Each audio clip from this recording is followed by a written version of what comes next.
Bom, e cá estamos nós para falar agora sobre a função exponencial.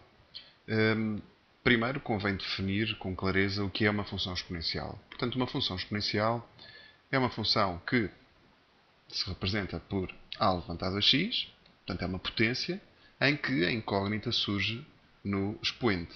Na base temos um número diferente, um número positivo diferente de 1. Portanto, há que distinguir muito bem a diferença entre a função exponencial e função potência. Portanto, porque lá mais para a frente nas derivadas vamos também falar de função potência e de função exponencial. Numa função exponencial, a incógnita aparece no expoente, como eu referi há pouco. Na potência, a incógnita aparece na base e o número ou o valor aparece no expoente. Portanto, algumas características sobre esta função. Já agora podemos começar por ter uma ideia visual de como é que funcionam as funções exponenciais. Portanto, essencialmente, em termos de aspecto, existem dois tipos de funções exponenciais diferentes, com a base maior do que 1 e com a base entre 0 e 1. Até podem vocês fazer a experiência na calculadora para ver a diferença entre uma função exponencial e a outra. Uma é crescente e a outra é decrescente. Portanto, é quase como se fizéssemos uma simetria em relação a estes y para passar de uma função para a outra. Isto vai fazer sentido em breve quando falarmos das inequações. Bom, qual é o domínio de uma função exponencial? Uma função exponencial tem de domínio R, portanto, qualquer valor é permitido para o expoente numa função exponencial. Em termos de contradomínio, como conseguimos ver pelo gráfico há pouco, estas funções são sempre positivas. Portanto, o contradomínio é R+, nem nunca chegam a ser nulas. Portanto, embora se aproximem desse valor. Em termos de monotonia, lá está, temos que considerar os dois casos. Se a base for maior do que 1, ela é crescente. Se a base estiver entre 0 e 1, ela é decrescente. As assíntotas, se repararem, quer uma quer outra, têm uma assíntota horizontal, y igual a 0. Só que uma é a assíntota unilateral à esquerda, que é o caso da base maior do que 1. Na outra é uma assíntota unilateral à direita. Depois, finalmente, recordar algumas das propriedades das potências, embora elas já tenham sido referidas quando trabalhámos com o desenvolvimento em binómio de Newton. Quando estivermos a multiplicar potências com a mesma base e expoentes diferentes, devem-se somar os expoentes.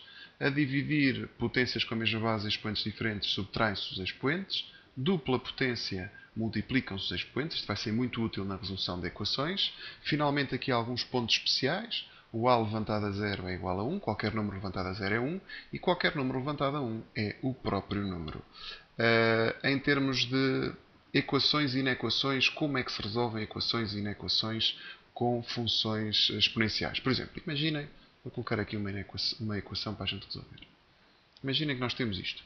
2 levantado a x menos 3 igual a 8 levantado a 4 menos 6x. Para nós podermos eliminar as bases nesta igualdade, temos que ter a mesma base de um lado e do outro. Porque, por exemplo, se tivermos 2 levantado a x igual a 2 levantado a 3, claramente o x tem que ser igual a 3. Isto porquê? Porque as bases são iguais. Aqui isso não acontece. Então o que é que eu aconselho a fazer aqui? Podemos, por exemplo, decompor o 8 para ver quanto é que é o 8 em potências de 2. Vocês já sabem que é 2 ao cubo. E agora aplicamos aquela propriedade que referimos há pouco. 2 levantado a x menos 3 igual dupla potência, multiplicam-se os expoentes. 12 menos 18x, e agora é só cortar e resolver esta equação simples de grau 1. Já agora aproveito também para recordar aqui duas propriedades das potências que também são muito úteis na resolução de inequações.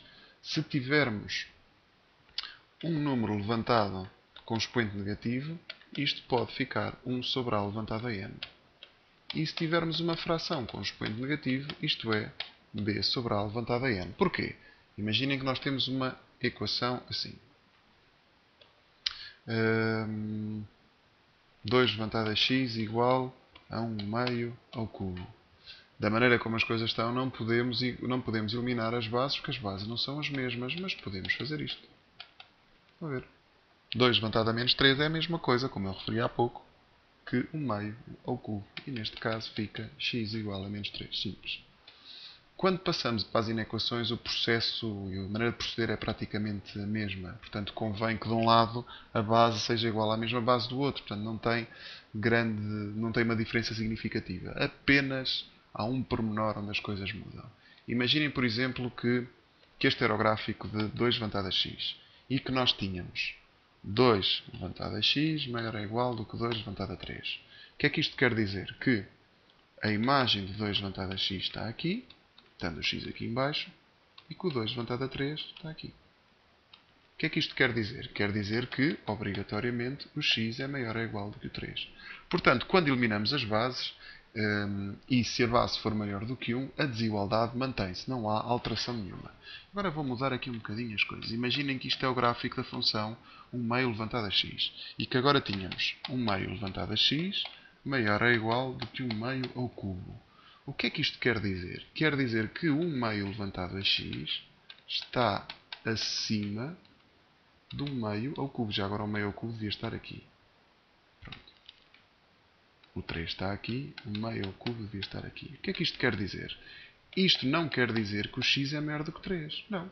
Pelo gráfico, a conclusão que chegamos é que o x é menor ou igual do que o 3. Porquê é que eu estou a falar disto? Porque, no fundo, há que ter em conta, quando estamos a resolver as inequações, que se tivermos uma coisa deste género, e a base for maior do que 1, então podemos perfeitamente manter a desigualdade e dizer que o x é maior ou igual do que n. Isto quem diz x diz outra coisa qualquer. Se a base estiver entre 0 e 1, aqui a desigualdade tem que rodar. Porquê? Porque com a base menor do que 1 a função exponencial é decrescente. Está bem? Justamente pela maneira como nós analisamos aqui o gráfico da função exponencial. Portanto, isto só para vos chamar a atenção. Eu tenho aqui o exemplo, se a levantada a x1 é maior ou igual do que a levantada a x2. Se a base for maior do que 1, desculpem, então o x1 é maior ou igual do que x2, portanto a desigualdade mantém-se. Caso contrário, a desigualdade roda. Portanto, nós no nono ano aprendemos que sempre que dividimos ou multiplicarmos uma inequação por número negativo, a desigualdade deve virar, deve rodar, deve ficar ao contrário.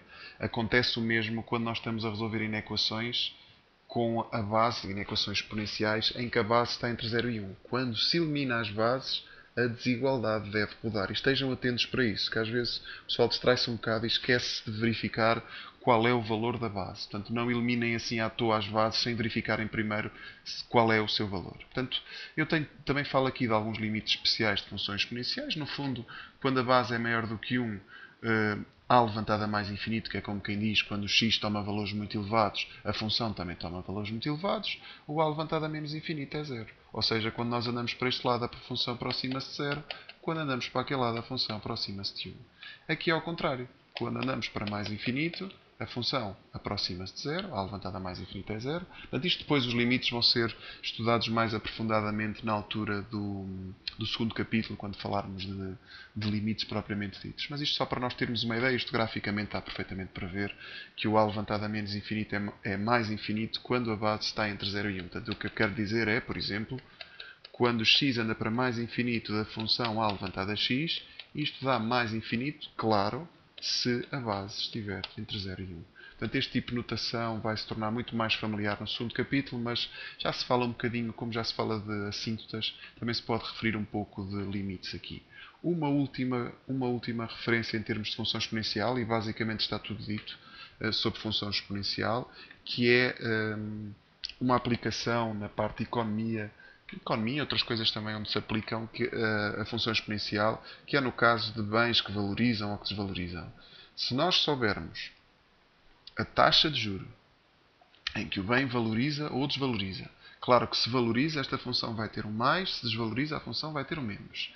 Se soubermos o DO, que é o valor inicial, e o número de capitalizações que há ao ano, por exemplo, imaginem que depositamos 1000 euros numa conta, em que os juros eram semestrais, vamos meter trimestrais. Pronto, o juro é trimestral de 3%, juro trimestral 3%,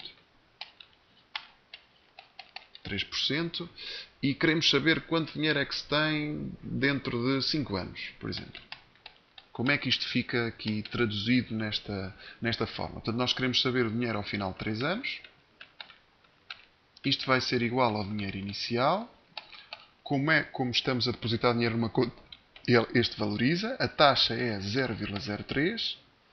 Agora, o que é este C? Este C é o número de capitalizações que há ao ano. Então, em juros trimestrais há 4 capitalizações ao ano. O ano tem 4 trimestres. Então temos que meter aqui um 4. E aqui também um 4. E o N é o número de anos que nós vamos deixar o dinheiro na conta para saber qual é que vai ser o seu valor. Portanto, isto dá para anual. Se for anual, o C é 1. Se for semestral, o C é 2. Se for trimestral, o C é 4.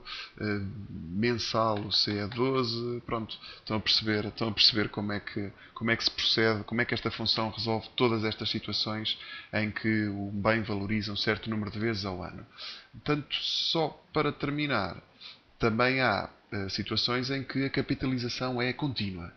Portanto, o dinheiro está sempre a render, ou está sempre a valorizar ou desvalorizar. Neste caso, a função ainda é mais simples. Temos aqui o DO, que é o dinheiro inicial. O E é o número de NEPER, mais ou menos a taxa vezes o número de anos que passam. Portanto, isto no caso de capitalizações anuais. Eu aqui até tenho um exemplo de uma capitalização semestral a 10%. Aqui até a desvalorização, é um carro.